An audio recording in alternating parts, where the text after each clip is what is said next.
I just need to write down one more time. What was the lizard called, Aaron? Two back. Thank you.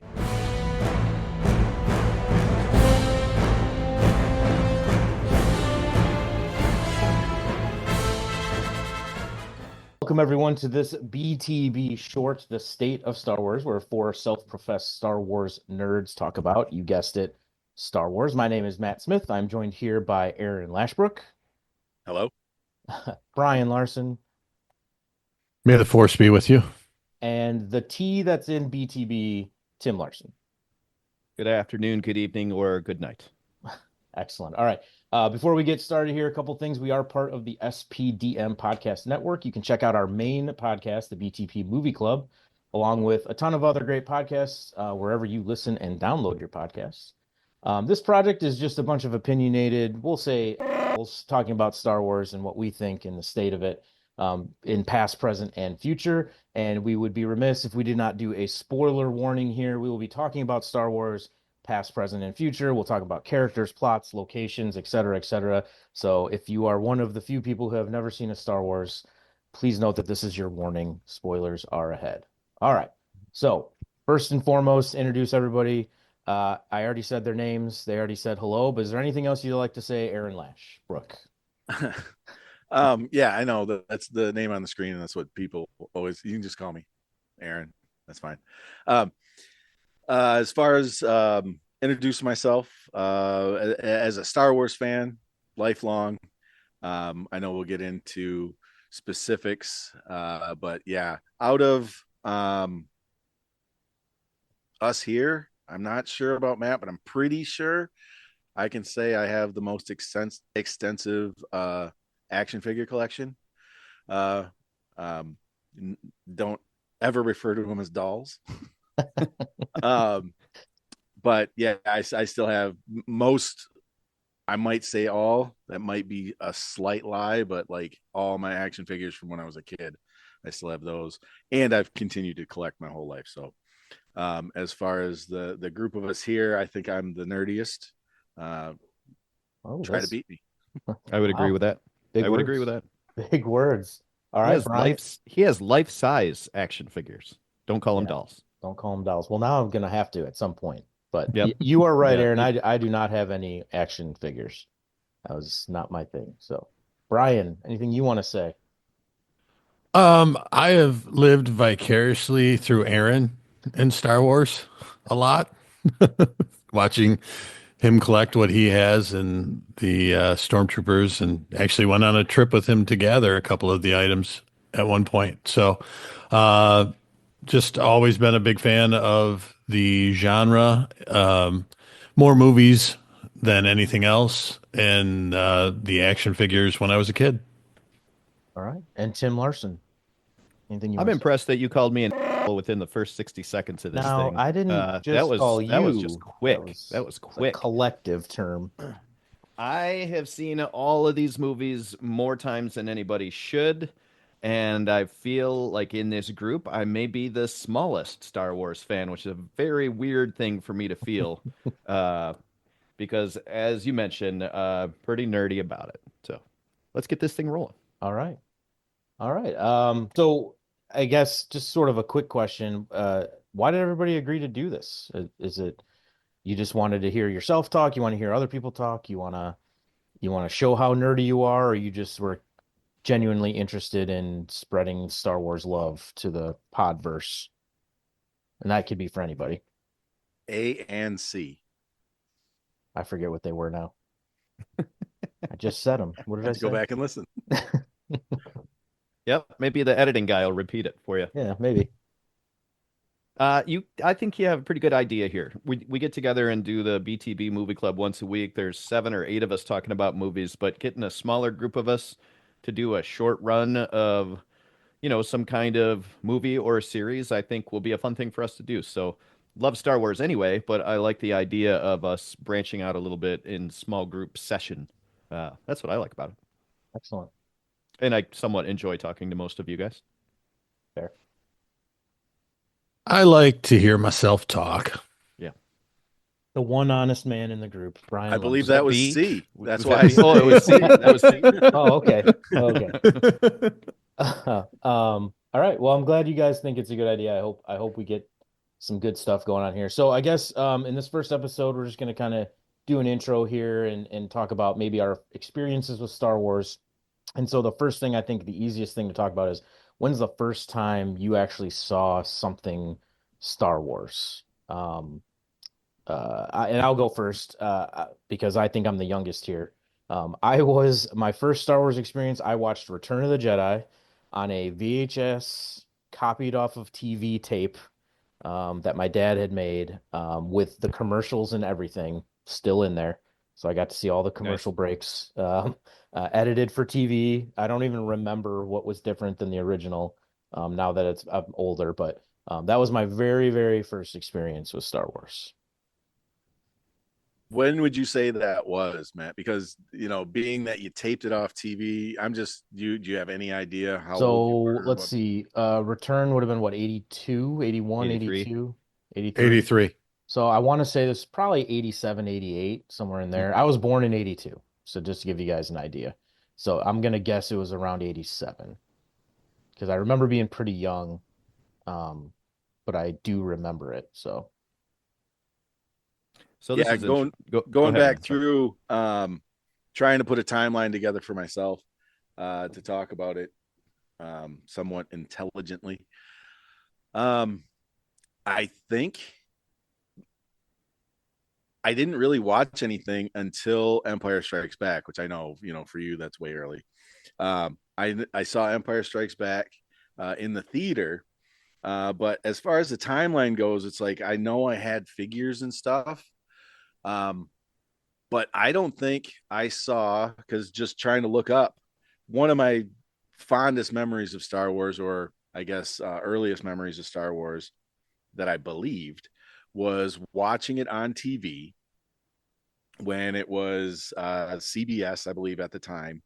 And it was a big deal. I think it was national, but the affiliates kind of handled it because it was on the TV, but you could also tune and we had a big console stereo. If you have any idea what that is, looks like a giant piece of furniture, and the top lifts up, and there's a record player and an 8-track. definitely had one of those in my house. Okay, good. Um, but we could turn into one of the Detroit stations, and the sound came through there. I mean, it would come through your TV too, but if you had a stereo that you could put on the right station, it was like, it was the closest you could get to a theater at the time. There was no THX or any of that stuff for home theater, I don't believe. But trying to figure that out and nail that down, that didn't happen until after Empire Strikes Back came out in the theater. So, and it wasn't until after Empire came out that it was available on HBO. So, and I would have been too young. I know I didn't see A New Hope in the theater. So I don't think I saw A New Hope until after I saw Empire Strikes Back, but I know I had lots of the action figures. So somebody was preloading me that I was going to love this. But I never really put that together, that I had never seen A New Hope before I saw Empire Strikes Back. And that was kind of a weird little epiphany I've had in the last 2 days, because it just would have been impossible. Um, so, um, as far as that goes, that was a weird kind of new experience. Like, I just found out for myself that I had not seen the movies in order. Huh. But there was enough hype about it, enough people talking about it. It was pajamas and sheets. And like I said, I had the action figures.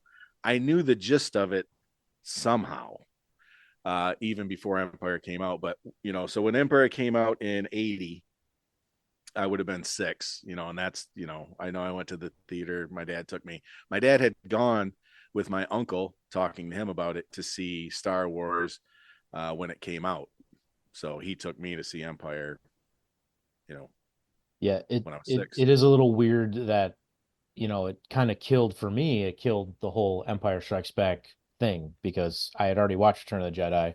I already knew Anakin was his The big father. reveal. Wasn't a huge reveal for me. No, it was a Yeah. cool moment, right? It's still a cool moment, but it kind of was like, oh yeah, I know all this, and I've met Yoda before, so it's not that big of a deal that you're meeting this guy. So interesting, yeah. Brian, what about you? Mine was a action figures and toys were the first thing that started my love of Star Wars. I don't remember when I would have to say it was like video store, renting the movies at the video store. Never saw the originals or saw Return at the theater by the time 83 came around. I remember going to see that, but the first two I didn't. But VHS tapes, I remember watching them. Don't remember if it was in order, like Aaron said, was just saying. I was just trying to think of that. Did I see them in order? Did I see Jedi first, then see them? So don't really remember. I do remember actually watching the holiday Christmas special, though. My parents pushed that. Well, they came So out early. The holiday yeah, Christmas that was special like came out early 78. in the Yeah. series here. Yeah. So I think that was kind of the thing for my mom was like, because we didn't do movies. We didn't go out we had to go to drive-ins sometimes because you could shove all the kids in the car and pay one price for a car. But yeah, it was like we knew we were going to get some of the toys, or we didn't know, but my mom did. Obviously, she bought them and Santa brought them. But I think she was like, "Hey, you're going to watch this Christmas special of the toys I just bought you, so you love them." Like, Good so plan. that was, but that was my first experiences with it. When Brian's mom plays games, she always wins. That's that's what Aunt Susie does. I saw them all in the theater. I saw A New Hope in at the drive-in in Dearborn, Michigan. I think I saw it twice. I think we went and saw it twice. I don't remember a whole lot about it except I remember my uncle laughing pretty hard when the Jawas shot R2D2 with the stun gun, and he kind of does that scream and fall over thing. Uncle Bruce and I were both laughing. I think that's for kids to laugh at, but Uncle Bruce laughed pretty hard at it too. So that was a bonding moment for us. Um, and then immediately start getting the action figures. What a genius move it was to make action figures out of that movie. I mean, other things had, I remember Battlestar Galactica had like a spaceship or whatever, but maybe that was a result of Star Wars. And maybe this is a conversation we'll get into later, but those action figures just sucked kids right in. You would have commercials on TV, especially close to Christmas, where kids had set up, action figures and toys and rocks and sandboxes and stuff in their backyard. And the commercials made you want to get action figures to go play with them and set up your own, thing. So I was in the backyard playing with them all the time. So I was hooked from the very beginning. 1977. It would have been 5, maybe. And yeah, Brian's right. Parents would just jam everybody in the station wagon, and we'd get to the drive-in theater, and they were like, "Just don't get arrested. You can leave the car, just don't get arrested." Right. Right. Yeah, and to your point, like that was one of the things George Lucas has actually given a lot of props for is retaining all that merchandise rights and building an empire, so to speak. And being able to, um, license it out like crazy. He Oh yeah. really wasn't picky who he licensed it to.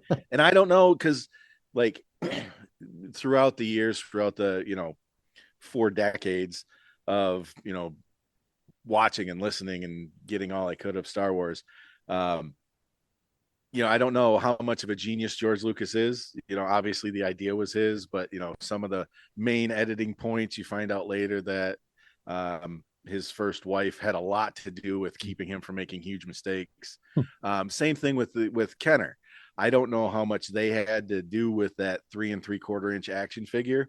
Mm-hmm.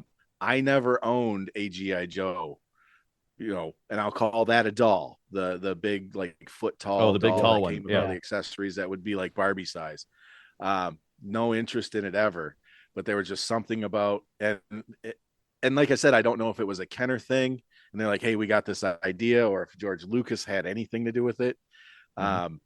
But just those 3 3/4 inch action figures, they were the best. They were perfect. You could hold them in your hand and do anything you wanted with them. I mean, they were the perfect size to play with. And I think it really helped with the price point, which wasn't anything I was interested back in the day, but Right. You could get 7 or 8 of them instead of one big GI Joe or whatever else was out there for the boy market. Yeah. The interaction with them and the bigger toys was important too. Like the way the action figures themselves could sit in a spaceship or on the back of, oh, this is embarrassing. The big animals on Tatooine. Dewback. Banthas? What's that? Banthas. There's banthas and there's dewbacks. Yeah, it Right. The was, Dewback I was think, the lizard. I don't think they ever came out with a bantha. oh, so probably the lizard then, where it had the trapdoor hole in it with a spring on it. So you'd stick the guy in the back, and that's how they would ride on those, take them out, and the trapdoor would close back up. Like, really smart way to connect the action figures to the ships and the animals and stuff. Oh yeah, and like as a kid who was happy with all I had, and I would get the sand speeder, which you could put two in there, but I did have friends that um, had a Millennium Falcon. Another friend of the family didn't find out, had no idea. Whereas like a guy my dad worked with went over and go up to this kid's room and he's got a fucking at, and I'm like, our dads work at the same place. Does your dad own Yeah. it? Yeah. But yeah, that kind of stuff, like you're saying, just the how much more you could do with it and what they were able to put out. Just I wanted it all, and I was happy with what I got. Yeah. It's so funny because I loved Star Wars, but I was a G.I. Joe action figure guy. I had all the G.I. Joe different action figures. So it's just funny to hear. It might have been a generational thing because obviously by the time I was born, all of the Star Wars were basically, or by the time I was playing with action figures, the Star Wars had been out for a while. So, Right. And GI Joe did a nice thing with, I was going They to did. bring it up, the 5 points of articulations. They had shoulders, Yep. hips, and a head that turned. Where GI Joe, they kind of like tried to take it back, and they did a really good job of it. They went to the 3 3/4 inch scale, but made knees that bent and elbows that bent and hips that twisted, and it was like, ooh, Right. this is a better Star Wars figure. And that Yep. coincided with a cartoon that came out that Yeah, right. all of us were watching, and so I started picking up GI Joe guys also, which was perfect Absolutely. for the backyard playing because you had immediate war stuff. You had GI Sure. Joe guys versus Star Wars guys. That was great. Yeah. Well, we were talking about the movies. Did anybody, I'm gonna guess yes, but just to hear it from you guys, did anybody go see the 97 re-release in the theater of the original trilogy? Well, not the Yep. original trilogy, the newly altered trilogy from George Right. Lucas. Absolutely. I drug Stood in Brian line to all for three it. of them. Yeah. Yeah. Yeah, so that was the one and only time I got to see the old trilogy in the theater because of my age. So I went to all of them and I got the Pepsi cans and the whatever else Still I have got 'em. everything. It was yeah, all the things, all the things. This is how much That respect I have for Aaron's collection. I got a Yoda can out of the Pepsi cans. It was Yeah. gold. And I was like, there's only one place this belongs in the world. Mhm. And so next time I visited, I made sure it made it onto one of Aaron's shelves. Still have it. And they wanted you to empty them out and send them in, and they Right. would send you a closed can that was empty. I'm like, no, I want the syrup. This is the original syrup. You're not getting my syrup. I had R2D2, I believe, and it made it through a lot of moves. I think one of our final moves with either the old house when we first got married or something, it just got lost in the shuffle, or maybe somebody threw it away.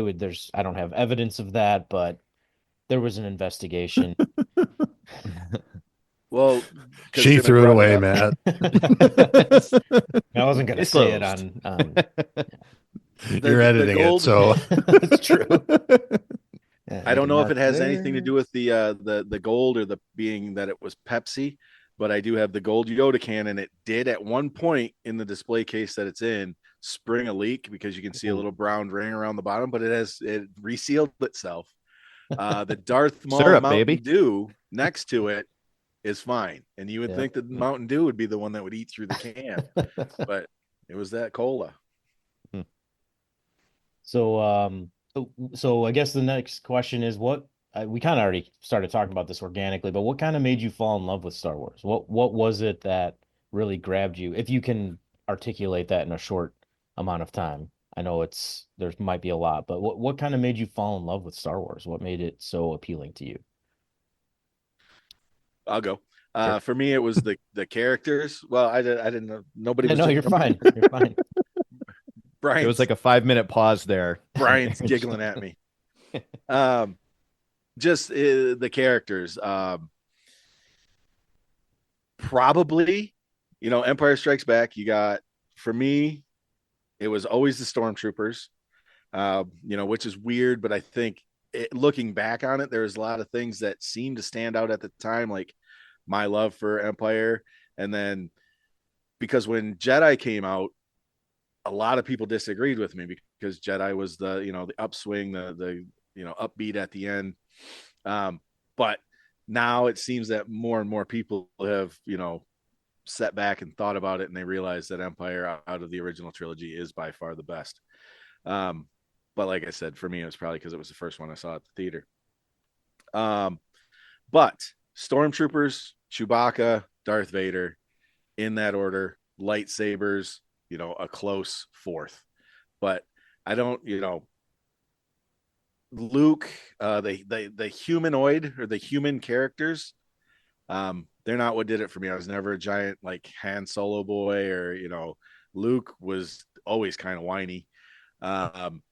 But yeah, I loved Chewbacca, Stormtroopers, and I don't know what it was about the regiment and the sheer mass, especially by Empire. They were, they had the shots of like hangars of thousands of them, and I don't know, the anonymity of it all.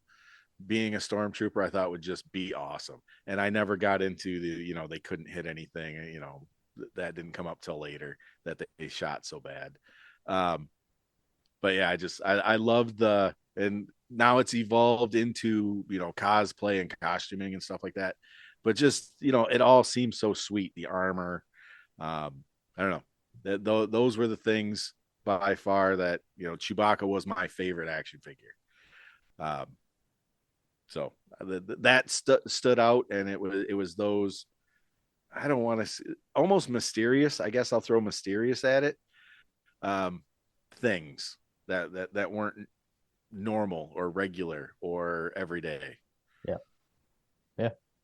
Brian, what Magical, maybe magical. The idea that, you read it, it says, in a galaxy far, far away, and then look in the stars and actually think this could be going on. When you're a kid, you don't know any better. You're thinking, hey, this is cool. And then maybe I could be a Jedi, or, I could be, I find it hilarious to be like, I wish I was a stormtrooper. I know. Right. I'm Robin in my own fantasy. Didn't you? Didn't you like hit your head walking through a door in one scene? No, just the idea that this could possibly happen and you could be part of it and have fun, and then the imagination that goes along with it when you're playing with your friends, that it just was so widespread that everybody was into it. And you point your finger and you make the blast noise, everybody knew what you're doing. Or you just went, Yep. you put two hands together and go, and you're having a light sword battle in just a minute. So it was that was just the fun of it. Tim, what do you think? Yeah, for me it's the Force and lightsabers. That's and thinking back as an adult, like rooting for good guys versus bad guys, cowboys and Indians, like this isn't new. Except that the way he framed the story was new. And so the idea that the Force was something that you could learn how to use was just awesome. And Luke training to use the Force was what drew me in for sure. And so I remember Aaron saying, this is way back, we used to hang out in the 90s years ago. And I remember Aaron saying Luke was just a whiny bitch. And I was like, step back. Let's not, okay. If we're going to talk Star Wars, we're not starting with that. Then I watched it through that lens and I was like, oh yeah, I kind of see what he means. I was going to get some power converters. But I think it was all about that. It was this concept of the Force, and it got kind of over explained, I think, through the 9 movies, but we can get to that at another time. But in those first couple, the idea that there were just rules to the Force, and the rules were made up by the Force, and you had to learn how to use it and control it and whatnot, and somebody was smarter than you and had to teach it to you, and that's how you were going to be this Jedi Knight thing, which was amazing, and a fighter for all that's good in the universe. I love that stuff. Yeah. Yeah, for sure. I think watching Jedi first actually hooked me more than anything because then I had this end, what I thought was the end of the story, and I had to kind of go back and say, okay, well, what happened before that? I also got to see my first experience. I got Jabba the Hutt, Boba Fett. I got Luke with his green lightsaber and his mechanical hand. I got R2-D2 shooting the lightsaber out. I got C3PO having a fit because he's fallen off. Like I feel like seeing that one first sort of like almost hooked me more. The redemption. I'm also a sucker for the hero's journey story. I know that's a pretty widely used sort of storyline, but like Lord of the Rings, Star Wars, all that stuff, just I'm a sucker for that. And so getting to watch that and watch Luke. My dad was also a big Trekkie, still is a big Trekkie. And so we watched Star Trek, and it was kind of like sci-fi, but it's just different, right? Like if you've ever watched Star Trek before, it's just different. Like it's a lot more about exploration and very episodic, and we're going to solve this problem and we're going to be good people and use science. And Star Wars is a little bit more pew pew, voom voom, as I like to say, right? And then just seeing some of like in that time frame, seeing the space battles in 87 whenever I saw the first, I mean, that's crazy, right? It's a trap. It's just nuts. So I think that's why.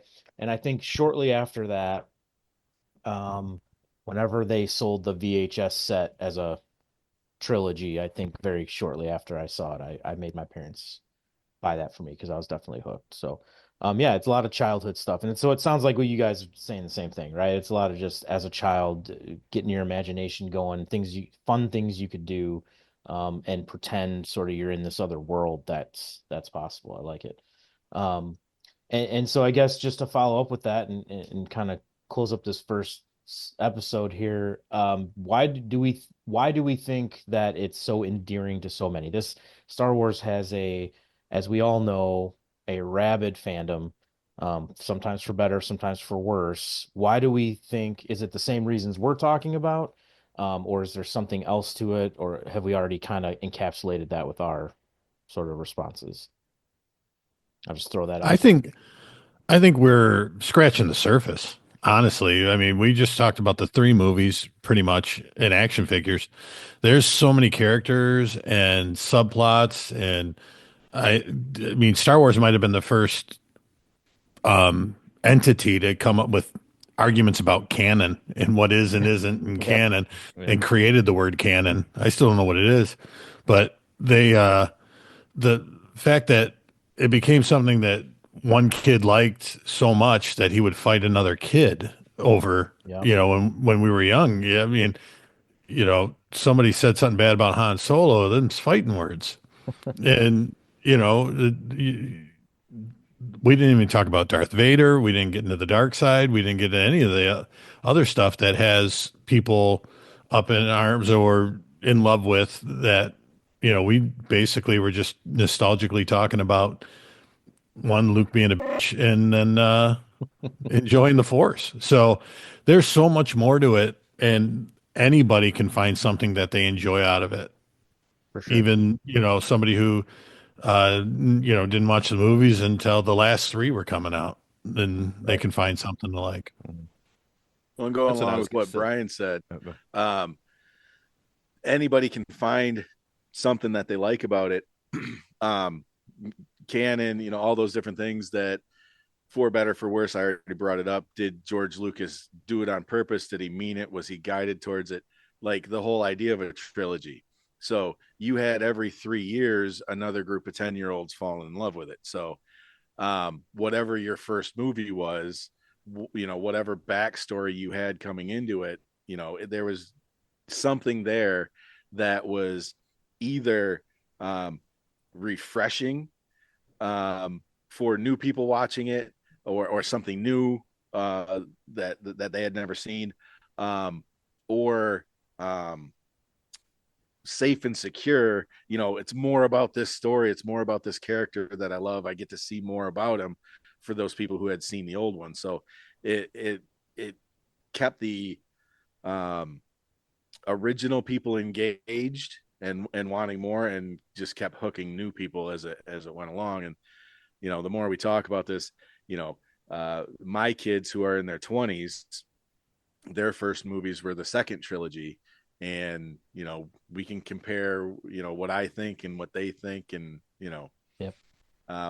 But yeah, what Brian was saying, there's so much, and it's almost like in one movie there's maybe somebody who doesn't like Empire, but then they saw Return of the Jedi and found something they liked. So even if it was a miss the first time you saw it, it's so popular, and it was such a big deal. It was such pageantry when it came out that you're gonna go see the next one, and he might get you that time.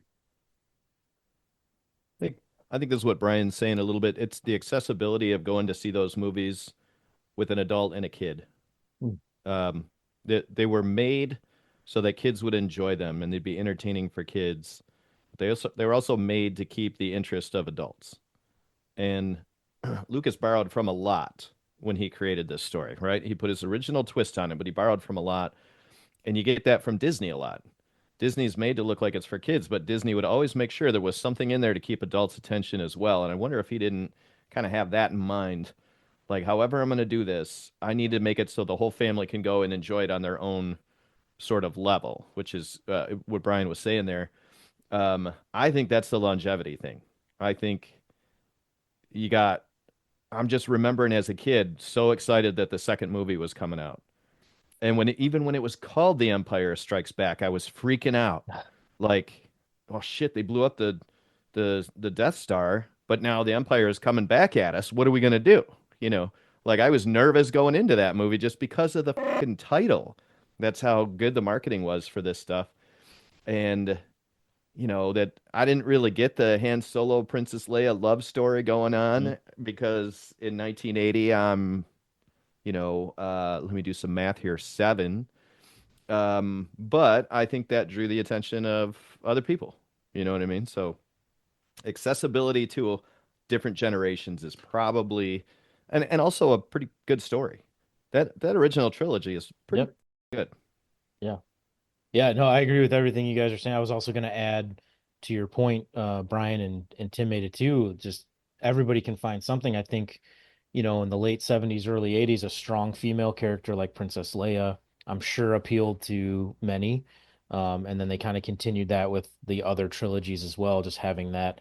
And so now you got mom and sister involved, not just dad and brother. And to your point, Tim, it's a family affair now. We're all going to go pay at the time $8-9 or less probably to go see it, and whatever. So and the merchandise and the pajamas and the bedding and the everything else just inundated in the market. So awesome. So I think that wraps it up for this first little episode of ours, unless anybody has anything they want to add.